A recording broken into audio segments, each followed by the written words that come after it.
Təcili bir məlumata diqqətinizə çatdıracağıq. Belə ki, Sepahı terror təşkilatı kimi tanıyan ölkələrin sayı get-gedə artmaqdadır və daha bir qrup ölkə bu siyahıya daxil edilib. 20 mart tarixidir və Gündəm Xəbərin efirində bu məlumatı diqqətinizə çatdıracağıq. Belə ki, İranın Xarici İşlər Naziri Gideon Sar bildirib ki, daha 6 ölkə Sepahı terror təşkilatı kimi tanıyıb.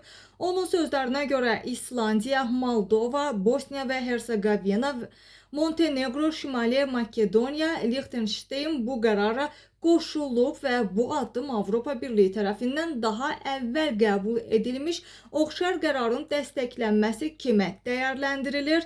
Və məlumatda həmçinin bildirilir ki, Ukrayna və Albaniyada daha əvvəl bu tədbirlərə qoşulmuşdu. Sepahın terror təşkilatı kimi tanınması onunla əlaqəli aktivlərin dondurulmasını, maliyyə əməliyyatlarının qadağan edilməsini və əlaqəli şəxslərə qarşı səyahət məhdudiyyətlərinin tətbiqini nəzərdə tutur və bu baxımdan bunu önəmli bir məlumat kimi qiymətləndirmək mümkündür. Qeyd edək ki, Gündəm Xəbər bu məlumatı məhz İran Internationala istinadən diqqətinizə çatdırır.